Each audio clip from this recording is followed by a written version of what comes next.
now. Go ahead. Medicinal, life changing. Oh, alright.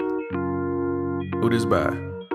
You are now tuned in to DameSmiff. You ready? Spot. Go. So, let me set your mind straight. This ain't your type of music, cause this right here is my tape. Set the canvas up, paint your mindscape. We're listening to colors, now that's what I call a mind game. Oh hi dame, tell me is you high lame? Smiling in my face to talk about me like that's not my name. Well, I guess I shouldn't mind then. Real is the only thing pumping through my veins now. Well, since we done with introductions, I'ma bring this heat, cause musical convection of brolic is this beat. I cooked it up like I'm a method runner, knocking heads to feet. You know about me, I'm not up and coming. Yeah, I know I'm on to something. I know I'm on to something. First I set the scene, look around, make sure my wallet bumping. You know I'm eating good, never had a message, so you know I'm not misunderstood.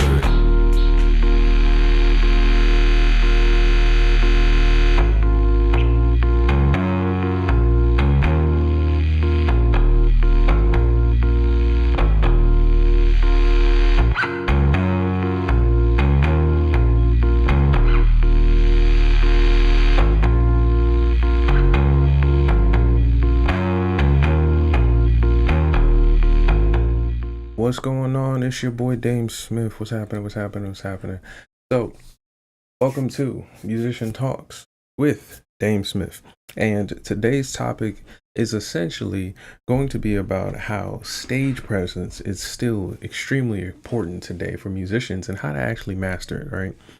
And we're going to get a lot of insight from the, I guess you can say, elite of the music industry.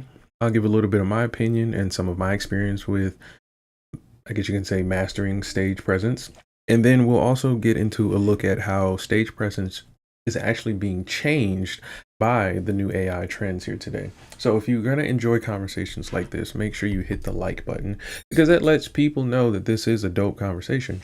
But also make sure you subscribe so that way you can catch my latest streams and things like that. So when we talk about stage presence, how many of you actually know what that means, right? And when we think about what we appreciate from stage presence, how is it essentially valued? How do we pretty much know that an artist has good stage presence, that they're executing what they're trying to do well? And what is the pretty much what is the purpose of stage presence to the audience? Now, when I think of stage presence, a lot of times I think of basically the communication you're trying to use throughout your music or your expression in order to talk to the artist. So that could be like smiling in the camera, or maybe frowning at the camera, or the type of language you use. Maybe it's a little more vulgar, or maybe it's a little bit more careful and modest and things like that. But essentially, so we can know what it is, stage presence is the ability to command the attention of a room and make an audience feel something. It is the difference between a musician who is simply playing music and an artist who is performing it. It boils down to three core elements: intentional body language, that's what I was kind of mentioning a moment ago, and how you hold yourself, move across the space, use your posture, and make eye contact. It signals total comfort and ownership of the stage. That's how your intentional body language moves, right? So for some of us, if we were to apply that in our real life, it would feel a little awkward. Like it'd be like forcing yourself to smile, forcing yourself to have small talk with people. That's what it would feel like. But in the context of performing and music and things like that, it's really a pathway that you're choosing in order to convey a specific message, right? So if you want something to look as though, let's say, you are sad, or your character in the play or the movie or film is sad, then in order for you to convey that, you have to be intentional. Otherwise, you can just look like what you really feel like as an actor or a musician, which could be just fine. You're not sad at all, So you have to have a bit of emotional vulnerability, which means projecting your energy outward rather than retreating into your instrument or your own head. It's letting the crowd see your passion, intensity, and joy in real time. So, like, some people, when they've seen different musicians play, right, the musician usually looks really focused or something like that. That can be a way of conveying that same message, but it doesn't have to be so, like, I guess you can say flamboyant or flagrant and things like that. You can really get that message across through the music, but again, how you do it must feel pretty much natural. It shouldn't feel like you're trying to express something that you truly cannot, you know, I guess you can say embody or personalize, because people can tell when you're just, like they said, playing music versus performing music. So there also has to be a audience connection for that reason. And it's the invisible feedback loop. It's reading the energy of the room and adjusting your pacing and adjusting your banter and your movement just to pull the crowd into your world. The I can't remember his name. We went over a live stream one time where the speaker was actually talking about how he helps his clients master public speaking. And one of the things he mentioned was that they would try things that were kind of out of character for themselves. And then the immediate times when they brought that same practice home or to people that was close to them, they retreated back to their old selves. And so this audience connection that you really need to practice as a musician is sometimes going to come with negative feedback or criticism and things like that. But you have to learn that that's a part of how you shape what it is you're trying to do, especially with a specific performance or a specific approach to music, right? So now when we think about stage presence in the era of AI and things like that, things can get a little like confusing, because it means that what we're looking for may not be as valuable to, let's say, a AI generative engine and things like that. So in order for, let's say, a computer pixel to figure out how to make you sad, it would just have to follow some kind of formula, right? Whereas the stage presence is more of it's a very, I guess you can say, impromptu, immersive feeling that is kind of invisible. It's kind of intangible. You can't really see or feel it. And so how would a computer be able to emulate that or pull it off? Or how would a person be able to pull that off with a computer? So in an AI era, we can spin up a pristine studio track, write polished, music and clone flawless vocals in seconds. But the definition of what makes an artist valuable is going to be the thing that changes, because now when well, I guess what most people would describe as an AI artist is very different from what I would describe as an artist in general, right? So most people would describe an AI artist as somebody that can actually complete or perform a song, right? But for me, I think an artist is able to actually take that task of making music or singing a song or painting a picture and then give you a feeling. Now, that feeling may not be whatever they want. It can be, the inaccurate feeling. Maybe they wanted you to feel happy, but you felt like, confused instead. So who knows? But the key thing I think most people need to understand is that a computer really has no reason to make you feel. And that's what makes artistry so compelling. It's like, why do you feel this way? Why are you making art this way? And that's the layers behind why we dig into the artist itself versus just the art, right? Now, a lot of times I'll tell you guys not to try to relate to your fans. Don't be so personal. That is why, in my opinion, the expression of art is so sacred, is because we don't necessarily need to know the trigger points of the expression. It's just that you have to deal with the expression, right? And it makes you yourself as an audience member think. But even me thinking like this is very intentional, so you don't necessarily have to subscribe to that, right? But my point is that there's no real reason for an AI system or a computer or even a prompt engineer to do that, to even think the way that I'm thinking about art, right? So when infinite digital music can be generated with a prompt, human presence becomes the ultimate scarcity. Stage presence isn't just about entertainment anymore. It's about the definitive proof of authenticity, right? And a lot of times you see people nowadays trying to do the most on stage. Like they're like screaming and ripping clothes off, or there's like full on like strip shows going on stage and stuff like that. Like the either it's going to be extremely raunchy or it's going to be extremely like volatile or controversial or something like that, right? And the I guess you can say concept behind that is that that's their raw identity. That's their true feelings and they're being super vulnerable. But in my opinion, I think a lot of that is just covering up for a lack of actual musicality, right? Because it's not expressed through music, right? It's usually expressed through emotion, but not through music. And so the approach gets confused with, I guess you can say, creativity, and it's not, in my opinion. So when I think about, like, let's say something about recording music, it's one thing to say, let's record a sad song, but it's another thing to say, I'm sad and I have to record this song. You see, it's very different for me, right? So when synthetic audio saturates streaming platforms, the value shifts from the asset to the experience, which means from the audio file to the live moment.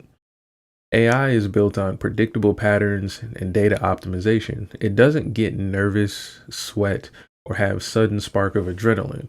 A live crowd responds to the high wire act of a human performer managing a real-time risk. So like, for example, plenty of you are probably seeing a guitar player break a string, or maybe a dancer trips and falls or something like that.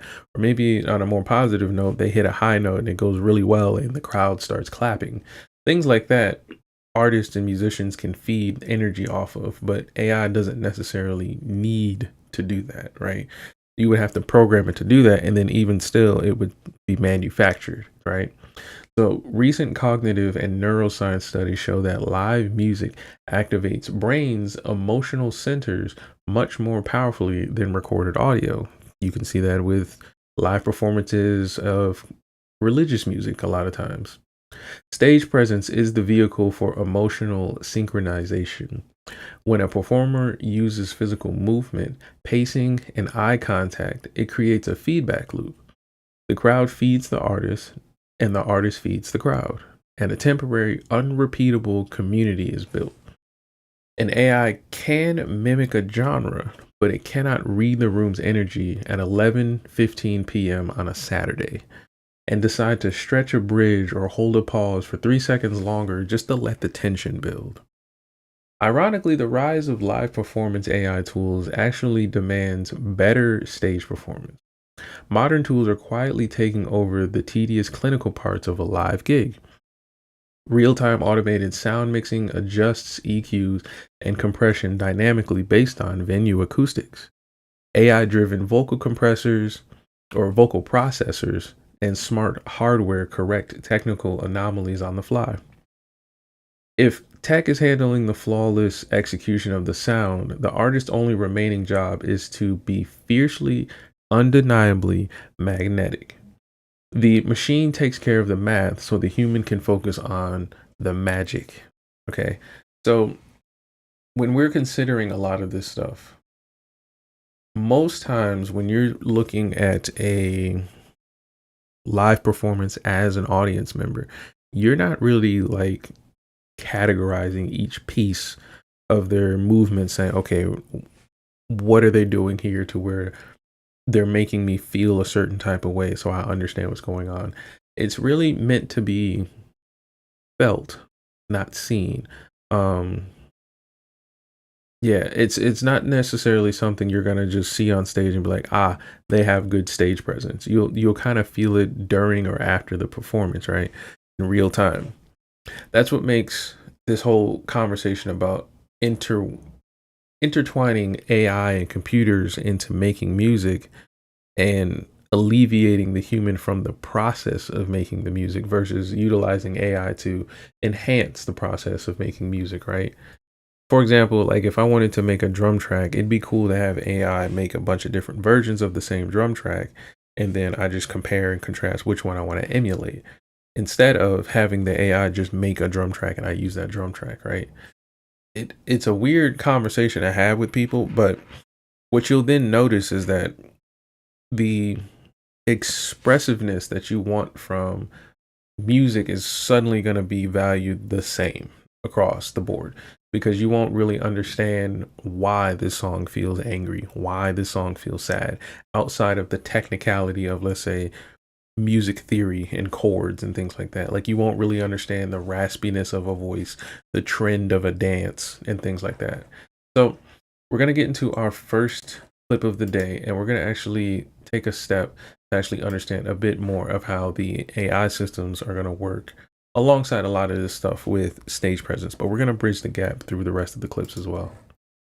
If you're a music producer, AI can actually help with a lot of things now. Things like detecting chords, separating stems, generating instruments, even helping with mixing. In this video, I'm going to show you the tools that I think are useful, so let's dive in. Now let's talk about Logic Pro 12's AI powered tools. First, let's bring in a track of mine called Happy Unicorny Birthday that I produced years and years ago. Let's bring it in. First, let's detect its tempo. Now that we detected the tempo, let's use Logic Pro 12's AI stem separation tool. There are a lot of different ways that we can get the stems out here. We can get instrumental and vocal. We can get all the group stems so that we have all drums, all bass, all guitars, all vocals. There's a lot of different ways, by the way. What is this good for? Well, you can practice with it, you can learn parts, you can study the mix, you can study the production. There's a lot of things that you can do with this that could be very educational and helpful. So now that we separated all the stems, we can actually take the track that has the chords, drag it into the chord track, and have it analyzed by Logic's AI, and it will give us the chords. Now, one thing to note, harmonic rhythm of the chords are not going to be aligning with the rhythm. So if you want to use Logic Pro's AI musicians, you have to make sure that those rhythms are aligning with where the chords are coming in. It's super easy to do. It's a little tedious. But if you don't line them up and you start generating instruments within Logic, everything will be a mess. And I talked a lot about this in this video right here. So basically, what he's explaining is a great tool for Logic, but I wanted to kind of show how AI understands music and how it actually breaks down what it's hearing, right? And so for most people, they think AI is like pushing MIDI. It's like just inputting notes and things like that. But what it's really doing is it's taking a wall of sound and just shaping the sound down to what it is you're trying to design it as, right? Because what is sound actually? Like, think about it. It's actually vibrations of air, just air movement, right? And so as that air hits your drums in your ear, you're going to be able to hear certain tones, certain frequencies, and certain wavelengths. And so all AI is doing is just shaping that for your ear. And when it listens to a song, it can target certain frequencies, certain wavelengths, and hone in and sharpen down the file or the sound down to what it's trying to find. So when you're doing that, how does it do that with relation to stage presence? How does it know that the guitar player is playing loudly here for a specific dynamic versus doing that because it's what's just received from a file it got, right? That is why it's going to be extremely important to understand how to make music, but also how to perform music at the same time. So tools like this are going to be very valuable for a lot of students, like he said, for understanding how to create and master and even emulate music. But the reason a lot of this stuff works is because of the combination of human, I guess you can say, immersion that goes along with the creative process. But if you don't line them up and you start generating instruments within Logic, everything will be a mess. And I talked.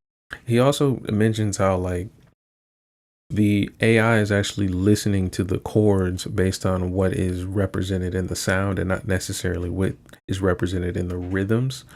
So if you wanted to create instruments out of it, you would have to then line up a lot of the rhythms with the chords that it's finding. It makes me think about all the people who were trying to use AI to quote unquote simplify their creative process. It's very tedious to do that instead of having sheet music and knowing how to read on the instrument you want to play on, right? So I don't know what you guys feel like in the comments about that one, but that is a very interesting point about how much more tedious it is now without playing an instrument to create this song or to emulate this song than it would to be knowing how to play that song on whatever instrument it is. Talked a lot about this in this video right now. Here. Let's hop on to Moises AI and do the same thing. Here are we with Moises AI dragging in the same song, Happy Unicorny Birthday. Let's use its AI to automatically detect the chords, the tempo, the key signature, the time signature. Now that we detected all of these, let's separate the stems and let's see what type of job it does. So looks like the chords are also very similarly detected, even though they are sharp based, which is not very easiest to read, although a good reader can read whatever. I much more prefer what Logic did, but they are fine, the chords are fine. Let's separate the stems. So now that we separated the stems, we can pretty much use this for what we use Logic for. We can use it to learn parts, we can use it to isolate parts, we can use it to listen for the production, for the mixing, and things like that.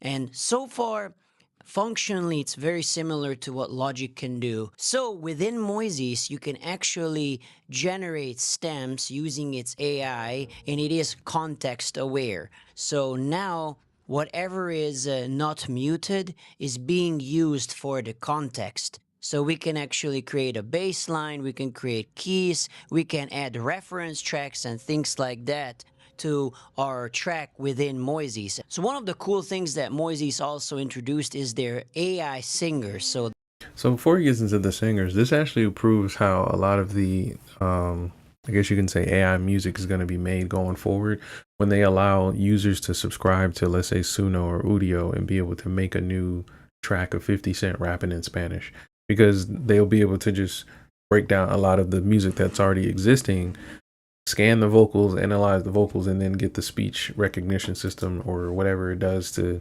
say whatever he needs to say. So that's a good insight on how this works, right?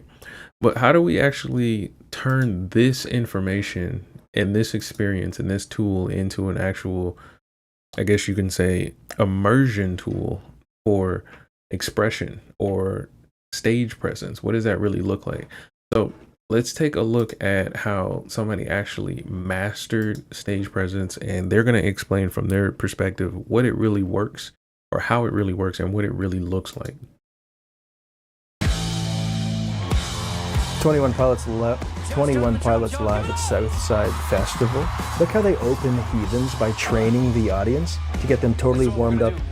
We're gonna scream the phrase, watch it, 2 times in a row. You train an audience with instructions and command. So this is 21 Pilots on stage, and this gentleman here, Luther Mallory, he's basically breaking down their stage presence in a way for you as a musician to really understand what's going on, but for everybody in general to know what's going on. But what you're going to see here is you're going to see a combination of what you may know works, but you may also learn some things that you may not have seen before, because it's specifically tied to how musicians have to present their stage presence. 21 Pilots live at Southside Festival. Look how they open the heathens by training the audience to get them totally warmed up. We're gonna scream the phrase, watch it, 2 times in a row. You train an audience with instructions and command. This is the instruction part, he says. Watch it. And they go, okay, I get it. Here it comes again, ready? So they practice it together 5 times, because what happens when you don't do that is the audience goes, I don't totally get this, so they can't really lose themselves into it because they're stuck trying to figure out the design of the thing. So instructions. Come on, Southside. Command. And gets off the mic to go, you take over the space. All the way to the back. Right, and giving it some energy, saying this loud, this loud. Now the audience. So how many of you have seen this before, been a part of this before, where they say, okay, now the crowd on the left, and now the crowd on the right, the crowd in the back, and things like that? He's explaining how all of this works, but if you pay close attention to it, it's a good way to understand when you see let's say a TikTok clip or an Instagram clip of some band or some artist or rapper or something like that performing, and the crowd's not doing anything, it goes to show you how much intention and command you need to have of the stage in general. You take over the space, all the way to the back, right? And giving it some energy, saying this loud, this loud. Now the audience is ready to go for this song.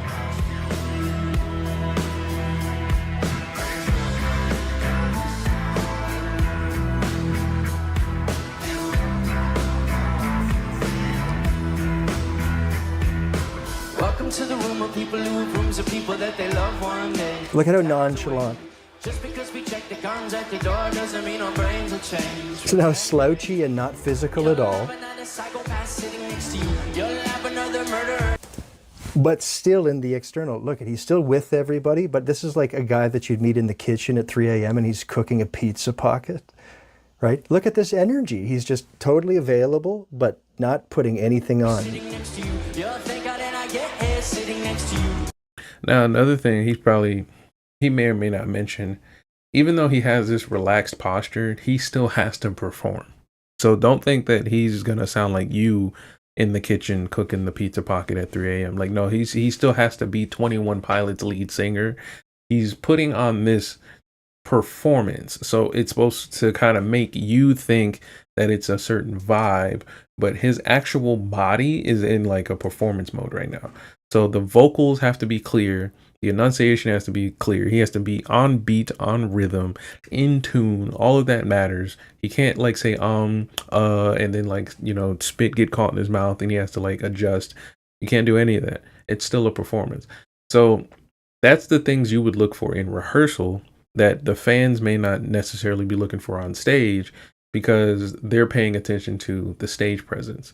Now, something like an AI artist would just have all of that down, but it wouldn't necessarily translate in the same way, because you're not really understanding the difference in the level it takes for a person to do this thing and then also still perform at the same time. It's easy for us to just say, oh yeah, the computer's going to get it right. Small and external. Please don't forget all my friends who even take it slow. Wait for them to ask you who you know. Please don't make any sudden moves. You don't know the half of the abuse. So what's important about this is he's delivering the skills there, right? He's playing the bass and he's singing and he's enjoying doing that, which is why he's not like in everybody's face, because he's busy just kicking ass as a musician. But there's something about that, in that small space right there. Some people get into that small space and their brain drags them into the controlled middle and says, this isn't nearly enough to be a performance. You need to be running, you need to be walking, you need to be saying, what the fuck is up, Cincinnati? You need to be looking at the drummer, making eye contact with. This is what I hate about rappers today, what he's explaining right here, where there's a perfect moment where the rapper or the artist or the singer could just perform their verse, their complete first verse or the chorus or something like that, and just outright perform the music. But instead they turn around and dance and twerk, or they point the mic at the crowd, or like he said, they start shouting out cities and squads and entourage members and stuff like that. And I hate that so much, because I'm here for music, not to watch you hang out with your friends, right?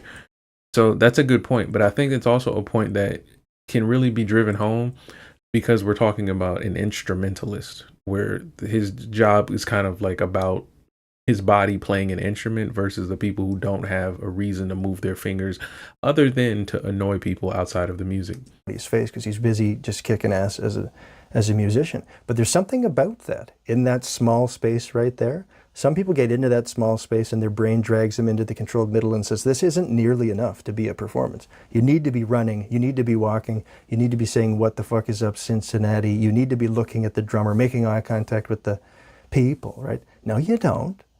No, you don't. And he just did that in the intro of the thing. Now he's like, I'm going to do my own thing. So no expressive guilt, and just sharing the skills, knowing deep down, this is enough. And look at that for your life. You're enough. Being small. Yet trust issues not to mention. They say they can smell your intention. You'll love another freak show sitting next to you. You'll love some weird people sitting next to you. You'll think how did I get here sitting next to you. Hands up, hands up. Swerve, swerve, go, bring it. Now the audience will bring it because he already warmed them up. Now look where he's at energetically, right? Dancing around now, right? Look at the amount of energy. The audience is mirroring that, going, that much energy? Yeah, and they go, okay, because he already warmed them up to take part. Look at how fun. Now, that's why most of you guys pull out your phones and just sit there and bob your head, because it doesn't translate through the cell phone screen when you're watching it on TikTok or Instagram. There's no way, like, even like we're watching it, we're probably like, wow, that was probably cool, but it's completely different when you're in front of that. Look at how fun. Look at the eyeballs right here of this person just loving this. Like just a life experience. Why? Because of the freedom of the artist and the coolness of this fucking band. Please don't make any sudden moves. You don't know the half of the abuse.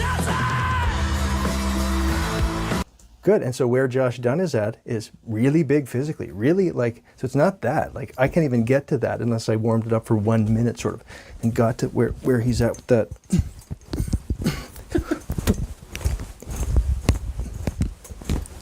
It's so physical. It's so physical. And there he is there. And so he's outputting that and he's nice and internal there. He's going, I love the sound of this. I love keeping time. I love the tone of these drums. Just in the internal thoughts and feelings with it, high physical energy. Being that high physical energy while being having your focus be about your thoughts and feelings. Just it's so fun to be in that internal big space. Moves. That's a move. That's an actual move. So there's a baseline stage presence happening there. But then he goes, I got a double spin move. And you go, do ya? Look at that. Single spin move, but it's so smooth. Some Scottie Pippen shit right there. So that's a move. And that gets worked on at shows and in rehearsals where he goes, what's a move? And he finds his spin on the bass by doing it a ton of times at this high energy in rehearsal and on stage. That's how you find this stuff.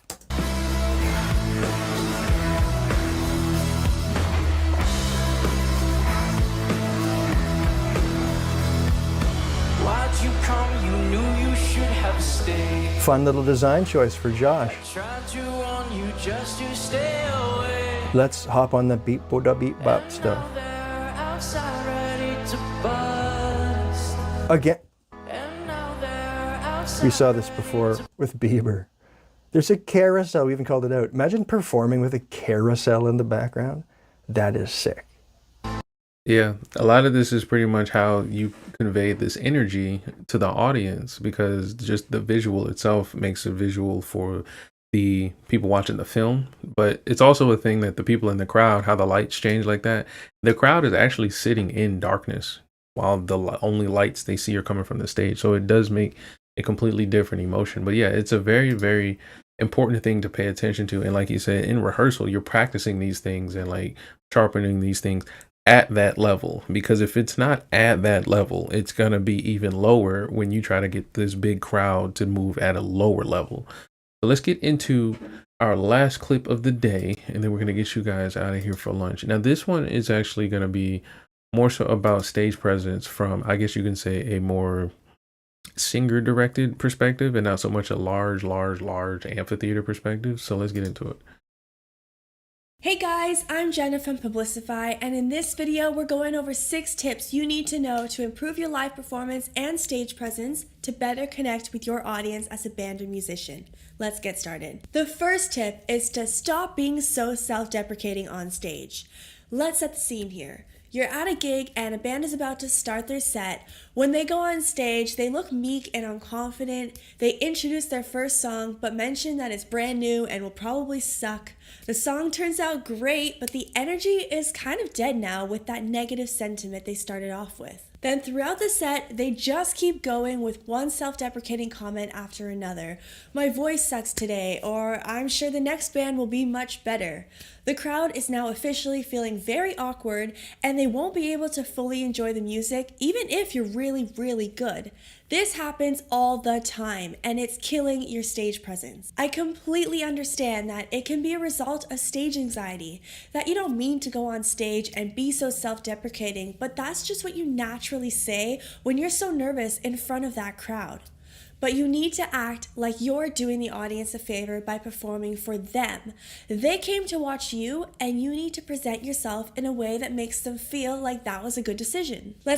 Now, a part of that artists don't like, because you start to implement things like the ticket cost, or any kind of type of financial or monetary reason, like I bought your t-shirt and I think you should play the song I think you should play, or whatever. But a lot of this comes from artists are struggling with how they personally feel about themselves and their music, and how they actually need to feel about their music in order to get what they can out of their music. So for one thing, we saw 21 Pilots, right? And I'm not a fan of the music or the band and things like that, but if you break down what they're doing essentially very elementary things you should be doing about your music. Like, the music theory and the song writing isn't difficult and complex. The lyrics are pretty much a loop of an emotion that's going to withstand the entire piece, so it's not like a lot of dynamics there. But the real job you have there is actually making this look cool, making this look like you care. And so if they went up on stage with the same song, same smash hit, writing and musicality, but just felt like crap about it, it wouldn't have translated the same way. Let's move on to tip number 2, which is a method that will help you avoid getting that crippling stage anxiety. Do a pre-show ritual meant to hype you up and shake off the nerves. Athletes have pre-game rituals that shift them into the right mindset to perform at their peak. As a musician, you should have similar rituals too. Meditation is really good for calming your nerves and bringing you to the present moment. Find a quiet space backstage and do a 10-minute meditation session using an app like Headspace or Calm. I also find that visualizing an event going well before it happens can really help you out too. Olympic gymnast Shawn Johnson mentioned in a video once that every night while laying in bed, she would visualize herself doing her routine at the Olympics perfectly from start to finish. She ended up winning gold. If you have a big gig coming up, try running through your set in your head. Visualize the audience's excited reactions. Picture yourself hitting every note perfectly. It may just help you replicate it on the big day. And that's a great point that kind of bleeds from the self-deprecation point that she made earlier, was that, like, if you already have the doubt that you're going to do things incorrectly, you're kind of like creating your, like, if, for example, I'll use myself for an example. If I'm playing a trumpet and I want to play a specific note, there's a specific fingering you have to play on the trumpet with your fingers, right? If I have any doubt of which finger to press down on the trumpet, I have to guess, and there's a 50% chance that I don't know, right? But if you practice, that's one thing. But if you practice and also, I guess you can say, immerse yourself into doing the things you need to do properly, instead of just practicing and turning your mind off a lot of times, I guess you can say, emotions and anxiety you get about feeling doubt or maybe doing things incorrectly or not being received properly should be alleviated, because you're not resting in how people feel or whether or not you'll miss a note. It's that you know what you need to do and you just got to do it again, right? So that's actually an amazing point that she driven home there. Finally, right before you go on stage, try some quick confidence boosting techniques to get your energy high, like jogging on the spot or shadow boxing with the air. If you're feeling energized and happy when you actually hit the stage, your audience will reflect those same feelings too. One of the things I had a mentor, they said they would do is that they would just put headphones on or turn their Bluetooth speaker on or big speaker on, and they would just blast cinematic soundtrack music and just walk around the house acting like it's, their motion picture film of their life. And they would do that for like however long it took for them to just feel better about I think it was like business calls they had coming up. So for them, it was about taking control of the emotions, not resting in the emotions. And that's what I mean about stage presence. When you're on stage, yes, you may not feel like being who you want to be, but you need to be a certain way. So you need to look at that as the skill, not necessarily just expressing your emotion. This is a thing that artists struggle with because there's this, I guess you can say, entitlement we have today to where we think being honest is the thing we should be doing all the time. Being vulnerable is the thing we should do all the time. Being ourselves should be always valued at 100%. And honestly, it's not the case. If you look at who's actually successful, you don't fully know who they are. There is actual intention on what they show you, and the way you were receiving them is something that is valued for them, not necessarily against them. Okay. So we have to really pay attention to that as artists, because it can be easy for us to think it's okay to be vulnerable, it's okay to be relatable and things like that, and it will sacrifice the immersion people need to actually look at you as a superstar, look at you as a successful artist. That's why she started this off with the self-deprecation point. If you're a person that feels that way about your music, there's no way you can convince a stranger to feel better than that about your music. So just keep that in mind.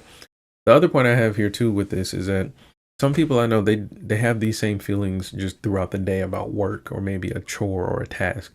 This still works. So if you have anything like, you're getting ready for a job or a promotion and you're nervous about a new place or something like that, you can take control of those same feelings and actually turn that into something positive, but you have to want to do it and be intentional, just like stage presence. Speaking of borrowing from some athlete techniques, my third tip for you is to get someone to record your set and review them after the show. Now, I'm a huge hockey fan, and I've noticed that during the NHL games, the players and coaches are constantly using an iPad to review the footage on the bench. They're analyzing their plays and making improvements on the go. As a live performer, you should be constantly reviewing and tweaking your set too. If you have a generous friend or a crew member watching your set, ask them if they'll film it for you on their phone so you can review your performance later. Take notice of what you did well and what you can improve on so you can be even just 1% better when you next play live. And that's a great tip too, because this is something I've done for years. Whenever I've been playing, like even now, I'll record myself on the phone, or I've done audio recordings and things like that. And what you'll find is that these little pockets of immersion you need for stage presence or for, an emotional expression on a record, you can see how quickly it adjusts if you record yourself and actually criticize and audit what you're looking for, right? So let's say like the 21 Pilots set, there was almost no downtime in terms of it looking like they're thinking about the next decision, right? You can see how every moment was kind of tailored to keep a certain energy or convey a higher level of energy. But if you watch a lot of performances live, you'll see many people, they're fine with, for a second, looking like a regular person on stage, or perhaps there's a lull in between the chorus and the verse and things like that. And so when you're recording and you see that, you can actually, even with a notepad or with your phone, take a quick note or a tally mark and say, right there, we need to figure out what to do right here.